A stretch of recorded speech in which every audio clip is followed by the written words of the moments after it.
halftime, he told us the game not over. We need to finish. We need to do it for the seniors. So. What was the impact when you see DP get up there like that? It doesn't seem like that's something he's typically done. What did that do for you? It gave me more confidence, and knowing that we had a senior like that believe in us and believe in himself, and it just gave us genuinely, like, everybody just more power and energy to go to that second half. You had you had that run. Just take us through it. What made it work, and what was it like? I know you've been waiting. What was it like to kind of finally get that big play? Man, it was my O-line. I appreciate my O-line. I love my O-line. I might have to get them something. I'm not gonna lie to you, but it was just my O-line. So with the Russian attack, just what did it mean to get over to dominate on the line of scrimmage and see the holes in front of you like you did? Can you say that again? Yeah, I was saying, like, what did it mean to you, like, seeing a line physically move to Illinois like that, and being able to, like, do that long touchdown among other things? Seeing them do that just gave me the opportunity to go score. Is there anything that stood out in that 84-yard run in terms of what did you see in front of you, and how did you explore out there? Not really. I just seen the O-line had perfect block, and I found the hole and just hit it. How many times have you practiced taking a snap at the Wildcat like that? I mean, a couple of times in practice.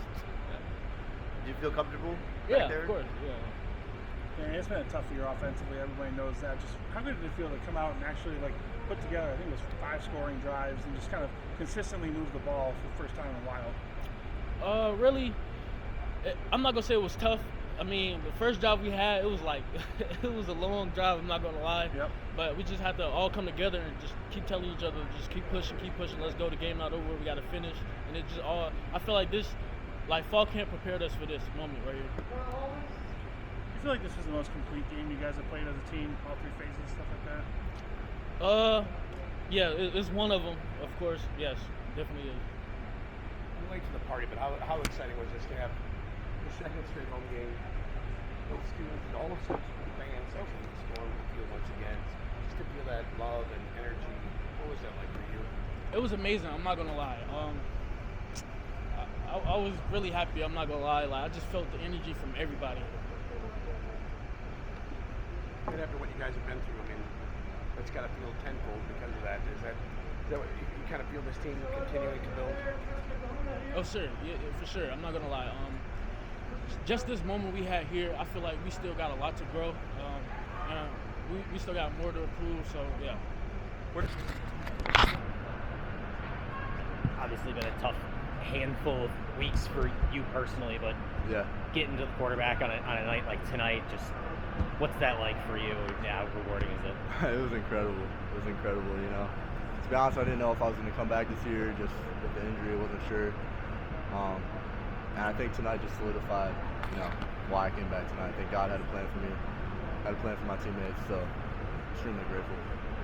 What has the process been like trying to, obviously you clubbed it up that day when you got hurt, but yeah, the weeks following that, what's that process been like? Yeah, so last week it was kind of like playing me in that heavy nickel position because I wasn't quite sure how I was going to do in the box with obviously one arm. So it was kind of just working my way back in, and I told Coach Stress, like, maybe this week, maybe work me in with some will, see how I'm doing, see how I'm feeling. And that's pretty much the process. I just got here, so sorry if you just got this, but kind of, you know, for you to come back into that game after suffering the injury, kind of, what was that, like, pure adrenaline for you, or like how did that? Yeah, it was incredible. Like I said, to be honest, I didn't know if I was going to come back this year. So just to be able to make a play like that on the field with my brothers, it was an incredible feeling. What has it been recovery-wise, like physically for you? Just have you suffered an injury like that before? Yeah, I've never had an injury. Never. I mean, obviously I've broken like fingers and stuff, but I've never broken like actual, like an arm or a leg or anything like that. So to be honest, when I broke it against Ohio State, I thought I just like bruised my arm. I got up. That's kind of why I kept playing before I even put the cast on. But I got surgery a few days later, and they told me, you can come back in a few weeks if you want to, if you're comfortable. And I was like, oh yeah, I'm comfortable. Let's do this. So yeah. Sorry, I just got here, but what was the exact injury? Like, what happened to you? I broke my ulna, and then I got surgery, And so there's like a 5-inch plate right here, like 11 screws. So what exactly is on your hands after? Yeah, so it's basically just to protect it. 'Cause this is still like pretty sore right here, so if this gets hit, it's an issue. So that cast is just protecting that. Do you know what type of cast it is? Or? So there's like a hard cast underneath, and then they put like this big padding on the outside, and that's the only legal way to have a cast on. And then they just tape it around. Take me through that sack, man, where was it one-on-one with a running back? Yeah. About the same size, and you just. Yeah. I mean, I've seen you do it during preseason camp. I know I've seen you see it throughout your career, but take us through that play. Yeah. So coach called me up a blitz. I was like, oh yeah, let's do this. And I knew their back struggled with pass protection, so I knew I was going to be able to use my length and my power to my advantage, even if I had one arm. So that's kind of the mindset I'm just going to run through his face and get the sack. Thank you, man. Appreciate it. Yep. I know, it looks like, since you come back, they're doing more with, you Cooper and Mason on the field together. Tell me a little bit about that package and how you fit into it. Yeah, I think it's awesome. I think all of us are so unique and have great skills we can use. I think we're all great in coverage, so that's kind of like where they put me in that nickel position. And also we can just rotate each other. We could all play either spots on the field. We could all play Mike, Will, or heavy nickel. So that's kind of the process of that. And yeah, it's been working out. Okay. Yeah, because I was gonna say tonight, at least when I was looking, you were more kind of the nickel. Yeah, I was more nickel reps, and then I was just kind of rotating here and there at will, just to see how comfortable I was. Obviously it's way different than box with one arm. So yeah, and going back to it's the left arm. Take us through like what did it take a few weeks ago to actually play through that with that for most of the game? Yeah, so the first week I got like surgery like 2 days after I broke it, and then it was just like extremely just sore, and like I had no movement in my arm. For the first couple of weeks, that's kind of why I was out. And then once I started getting more movement with my arm, I felt way more comfortable. And obviously, I didn't want to sit out the rest of the year. I want to get back to my brothers because I'm a competitor. So that was kind of the process of that. And I've been feeling really good these past 2 weeks. So they've been, getting me more and more reps as the more comfortable I get. What have you thought about your young proteges while you've been gone? They're awesome. They're incredible, man. I love those boys. They do everything the right way. Coming early to practice, coming early to film, and stuff like that. And they're just complete dogs, so they have a big future ahead of them. We talked about killer instinct a few weeks ago. Obviously last week, kind of similar. So we were down 3, but similar situations. And the second half, we come out, crap the bed. So that was my message. Let's have that killer instinct. Let's finish them. We got them right where we want them. Let's not be happy because we scored 10 points in the first half. Let's go score 17 more, or however many it takes. Let's go finish them, bury them. That was my message. Spur of the moment, or were you kind of planning on saying something, or how? I mean, you never know how the game's gonna go. So we could have been down 20 for all I knew at halftime, but saw the opportunity, saw the moment, and I saw guys, not getting complacent, but didn't want that to happen. Didn't want that to be an issue of guys getting complacent on that we had a pretty good first half, and I wanted to, play a complete game, 4-quarter game. I think we did that tonight. What's gotten into you last couple weeks? Jesus Christ, man. That's the easy answer, man. Obviously 2 weeks ago I only had 1 sack on the season, and I'm frustrated. Obviously still playing well, but guys on the edge, they want sacks. So took a deep dive and looking in the mirror. I'm like, God, when's it gonna happen? Like, I'm only got 3 more games here. And he's just showing me how faithful and how good he is, and that's the only thing I can tell you, man. To get a chance to. I was gonna say, these last few weeks defensively, things really seem like they've come together. What, if you had to sum up, what is it? Is it just more pressure? If you had to sum up what's going on that's really kind of elevated this defense, even last week? Yeah, I think we've just done a great job of playing together. Execution has been, I think, one of our. When you look back at some of the plays we didn't make, a lot of it has to do with execution. I think when we play well, even this whole entire season, but especially the last couple of weeks, execution has been at an all-time high. I mean, today we executed really well. Still some things, we could have done better or whatever, but I think did a great job executing all 3 phases today.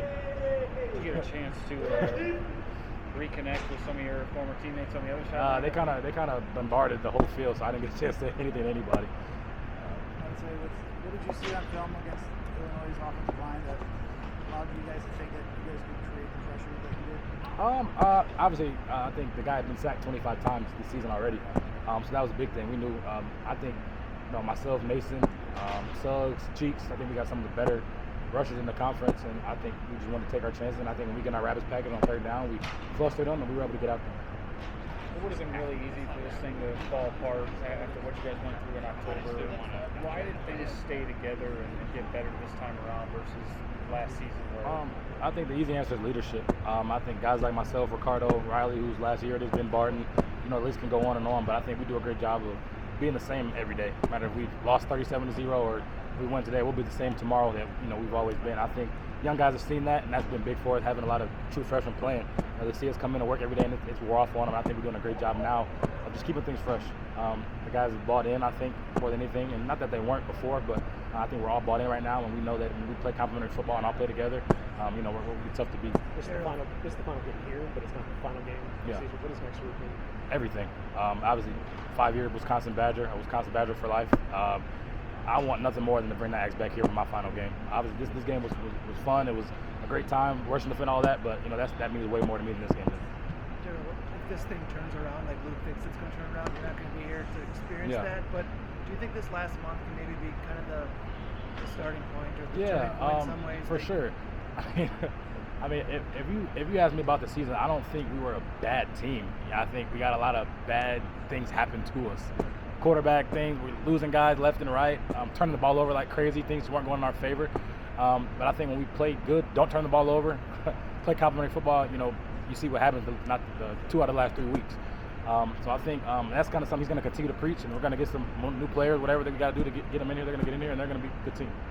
These last couple games, especially today, just looking at the body language of guys, it just seemed like swagger's back a little bit. And I guess I'm wondering, as a player, is there value to that, and do you even see that? Yeah, I mean, from the jump, fall camp, spring ball and stuff, especially on the defensive side of the ball, we've emphasized celebration.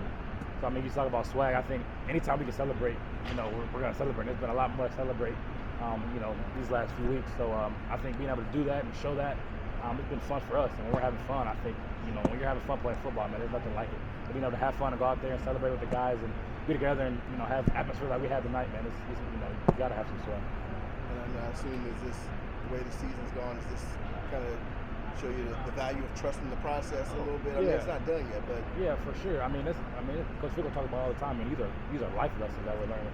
Everything's not going to go your way. Wins and losses are, part of this game. So being able to fight through and be resilient through it, I think it's something that we'll take with us for the rest of our lives.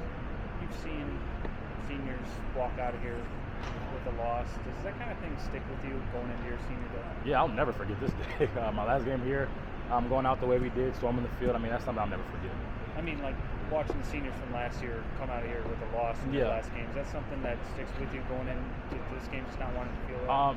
No, yeah, I guess. I didn't want to lose this game today. So, we were in the locker room praying like, Lord, just help us win for the seniors, all this stuff. But yeah, I definitely wanted to go out with a win.